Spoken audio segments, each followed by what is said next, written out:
Hello everyone, welcome to EduTap. So today we have with us Mr. Akshay Gupta, जिन्होंने अपने first ही attempt में DBF examination clear किया है and he is quite young. अभी वो graduation pursue कर रहे हैं बीकॉम एंड वो सेकेंड ईयर में है, but because he has interest in the banking sector so he has given this examination and first he attempt में उन्होंने इसको क्लियर किया है. So congratulation sir for clearing the examination and thank you for joining us for this session. Thank you ma'am.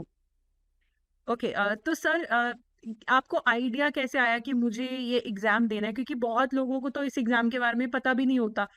Even जो bankers हैं उनको भी exam के बारे में ज्वाइन करने के बाद पता लगता है. तो how did you get the idea of this examination? Ma'am ये एड्यूटैप के रेगुलेटरी बॉडीज जो कि अंकित सर से रेगुलेट करते हैं, जी. अंकित सर और कोशिश सर ने एक वीडियो बनाई थी जिससे कि आरबीआई के रिगार्डिंग इंटरव्यू में क्या क्या हेल्प हो सकता है उसके रिगार्डिंग बहुत सारे सर्टिफिकेट कोर्स बताए थे. For example DBF course, NISM certificate, Google का एआई सर्टिफिकेट, एनएफएससीएस का सर्टिफिकेट. तो उसका मुझे बहुत ज़्यादा इंटरेस्टिंग इस पे लगा और इस पॉइंट पर मुझे जो डीबीएफ सर्टिफिकेट लगा वो मुझे लगा कि अभी मेरे रिगार्डिंग है वो मैं कर सकता हूँ. तो फिर मैंने इसको आगे परस्यू किया क्योंकि मुझे ऐसे में इंटरव्यू में हेल्प नहीं मिलता और यही सर्टिफिकेट जेआईबी में भी कन्वर्ट हो जाता जो कि मुझे पहला इंक्रीमेंट देता. तो इस चीज़ में मुझे बहुत ज़्यादा इंटरेस्टिंग लगा इस चीज़ को करने में. Okay okay. सो आप अभी से आपका टारगेट है कि आपको आरबीआई ग्रेड बी की तरफ जाना है, yes so you ma'am. Are preparing for that. Yes ma'am. Yes ma'am. Okay okay, great great. तो इट्स गुड कि आप पहले से ही यू आर प्रिपेयर्ड के फ्यूचर में आपको क्या करना है. तो सर आपने क्या सोर्सेज यूज किया आपने इस एग्जाम के लिए प्रिपेयर करने के लिए, और कितना आपने समय दिया इसको? सबसे पहले मैम मुझे इस एग्ज़ाम के बारे में आपका जो एक वर्कशॉप हुआ था सबसे पहले आपने एक वर्कशॉप लिया था तो उसके थ्रू से मुझे पूरी तरह से इसकी जानकारी मिली डीबीएस एग्ज़ाम के बारे में या फिर जेआईबी एग्ज़ाम के बारे में. उसके बाद मैंने आप ही के जो प्लेटफॉर्म था उस पर जाके मैंने पूरी तरह से सर्च किया कि मैं कहाँ कहाँ से पढ़ सकता हूँ. उसके बाद मुझे सुरेंद्र सर की 9 आवर की 11 आवर की वीडियो दिखी और आप पीपीबी की आपकी वीडियो दिखी 9 आवर की वीडियो, निशांत सर की दिखी प्लेलिस्ट बनी हुई थी और आरबीडब्ल्यू को मैंने सेल्फ स्टडी से कर लिया क्योंकि वो पीपीबी का ओवरलैप है उसमें ओवर तरीके से. हाँ जी. और इसका प्रिपरेशन मैंने जनवरी के मंथ से शुरू किया था मैम.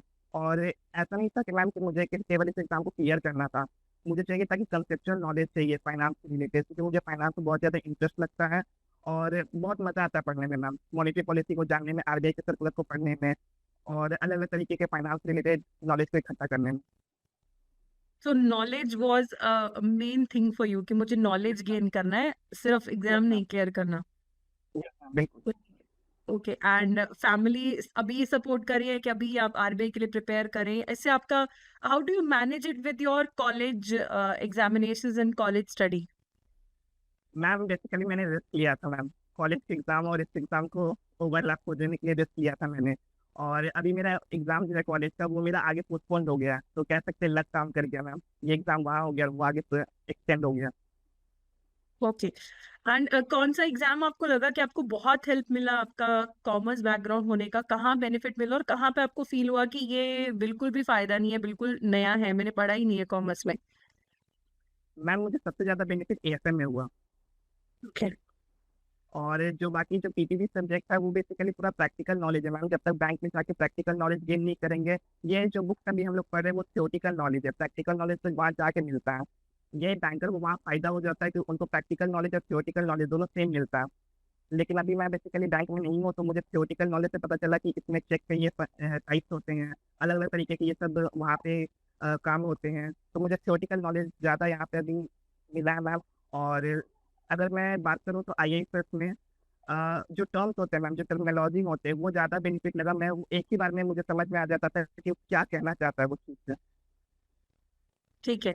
और आपने सिर्फ वीडियोस ही देखे हैं या आपने कोई और भी सोर्स फॉलो किया, या सिर्फ आपने कोई यूट्यूब वीडियोस ही देखे हैं? मैम बेसिकली मैंने एडुटा के पहले वीडियो सोर्स देखे हैं. उसके बाद आईएसएस में 400 मोस्ट इंपॉर्टेंट एमसीक्यू था, पीपीबी के 200 मोस्ट इंपॉर्टेंट एमसीक्यू की पीडीएफ थी. उसके बाद मैंने प्रीवियस ईयर क्वेश्चन को बेसिकली अपना बेस बना लिया था मैम. और उसके बाद मैंने एडुटा के जो मॉक टेस्ट है उसको लिया था मैम. उसके बाद मैंने वहाँ से पूरी तरीके से प्रैक्टिस की थी और मैं एक ही सोच को मल्टीपल टाइम्स रिवाइज करता था. आई थिंक 100-200 टाइम्स मैंने अच्छे तरीके से, मतलब कोई भी क्वेश्चन उसके रिगार्डिंग आ जाए तो मेरे मुंह पे मुंह जबानी आंसर.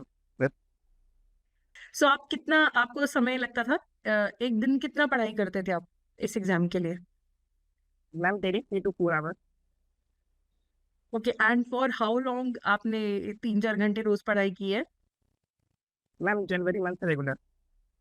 ओके, जनवरी से आप रेगुलर 3-4 आप मंथ्स पढ़ 3-4 आवर्स आपने यस मैम। पढ़ाई की है। So can you tell me the score, आपने कितना स्कोर किया है? मैम ISS में 75 और CPP में 51। बेसिकली मैम मैंने यूट्यूब के कमेंट सेक्शन में भी ये मैंने मैसेज किया था कि मैं अपने मार्क्स से डिसअपॉइंट हूँ क्योंकि पेपर बहुत ज़्यादा टफ आ गया था मैम। PVB का जिस बार जो पेपर हुआ मेरे साइकिल में, और अच्छा, RBWM का भी पेपर टफ आ गया था मैम। ISS में मेरा 75 मार्क्स रहा, CPP में 61, AFM में 56 और RBW में 50। ठीक है सर, बहुत अच्छा स्कोर है क्योंकि इस बार आरबीडब्ल्यूएम भी काफी डिफिकल्ट आया है कंपेयर टू प्रीवियस ईयर, और पीपी भी बहुत ज्यादा डिफिकल्ट आया है। तो बहुत कम लोग हैं जिन्होंने 50 क्रॉस किया है इस बार, because the level of exam was very high. So आप तो इतना नॉलेज के हिसाब से पढ़ रहे हैं तो इसीलिए आपका हो पाया। तो वो जो लास्ट मिनट क्रैमिंग वाले लोग हैं वो काफी लोगों का इस बार क्लियर नहीं हो पाया है, बिकॉज बहुत ज्यादा डिफिकल्टी लेवल था। अभी फिर आप नेक्स्ट किस एग्जाम को टारगेट कर रहे हैं? नेक्स्ट मैम या तो मैं NISM का सर्टिफिकेट को टारगेट करूंगा या तो फिर मैं बैंकिंग सेक्टर को मैम, और डायरेक्ट बैंकिंग। टारगेट है RBI। Okay, are you interested कि आप पीओ के तौर पे या इन बैंकिंग सेक्टर के जॉब्स में आप जाएं, या फिर अभी आपको सिर्फ आरबीआई पे ही फोकस करना है, या आरबीआई से भी रेगुलेटरी बॉडीज? नो मैम, मेरा बेसिकली भी टारगेट है पहले कोई बैंकिंग काम को क्रैक करके उसके बाद CIB के क्लियर करना है, देन जाके RBI के पास। ओके, सो पूरा आपने प्लान किया हुआ है। सो क्योंकि मैम RBI के लिए राइट। 21 ईयर एज चाहिए मैम मिनिमम। वो मेरा क्राइटेरिया फुलफिल नहीं होगा ग्रेजुएशन के बाद अभी। ओके, सो होपफुली जैसे ही आप 21 के हो और नोटिफिकेशन आए, एंड होपफुली फिर से हम लोग मिलेंगे सेम यस मैम आपका ऐसे डेफिनेटली। इंटरव्यू लेने के लिए, क्योंकि आई थिंक आप बहुत अच्छे से मेहनत कर रहे हैं। तो हमें भी काफी उम्मीद है कि आप पहले से इतनी आपको clarity and you are not wasting your time in college, तो मुझे लगता है कि आप कर पाएंगे। Yes ma'am. ओके, तो प्रेपरेशन के टाइम पे सबसे ज्यादा डिफिकल्ट आपको कौन सा सब्जेक्ट लगा? मैम मुझे कोई सब्जेक्ट डिफिकल्ट नहीं लगा। ओके, सो आपको लगा कि ठीक है, सब पढ़ाई करो तो सब कवर हो जाएंगे हाँ अच्छे से। बिल्कुल मैम। ओके, और आपको क्या लगता है कि जैसे आप भी कॉलेज जाते हैं, थोड़ा सा टाइम वहां पे भी जाता है, जो बैंकर्स हैं उनकी भी 9-10 घंटे की जॉब होती है, तो आपको क्या लगता है कि कितना हमें एडवांस में प्रिपरेशन शुरू करना चाहिए इस एग्जामिनेशन के लिए, और क्या स्ट्रैटेजी रहनी चाहिए? मैम बेसिकली मैं बैंकिंग के तो सेक्टर के लोगों के बारे में कह नहीं सकता क्योंकि उनका शेड्यूल बहुत ज़्यादा हेक्टिक रहता है मैम। बैंक हम्म। में होता है डेली काम करने के बाद घर आने के बाद फैमिली को टाइम देना है, उसके बाद अपना हेल्थ पे भी ध्यान देना है। अगर जनरल सेंस में देखा जाए तो मैम बैंकिंग वालों के लिए जो प्रैक्टिकल नॉलेज है वो एक प्लस पॉइंट है। और कह सकते हैं अगर वो डेली मुश्किल से मुश्किल अगर 2 घंटा दे दे या 1 घंटा 1.5 घंटा देते तो बहुत बहुत ज़्यादा सफिशियंट हो जाएगा मैम। ओके, ओके, एंड अभी आपने आपने सारे टीचर से पढ़ा है, कौन से टीचर आपको ऐसा लगा कि आपको उनका टीचिंग सबसे अच्छा लगा? Ma'am mega ma'am. अरे सर, इस जस्ट बिकॉज मैं बात कर रही हूँ इसीलिए आपको मेरा नो नाम मैम नहीं ऐसी लेना बात है। नहीं है, नो मैम नो मैम ऐसी बात नहीं है क्योंकि आपने जो PPT बनाई थी ना पढ़ाने के टाइम पे वो ज़्यादा अट्रैक्टिव था, वो ज़्यादा समझ में आ रहा था, वो एक ही बार में समझ में आ जाता है कहना क्या चाहता है।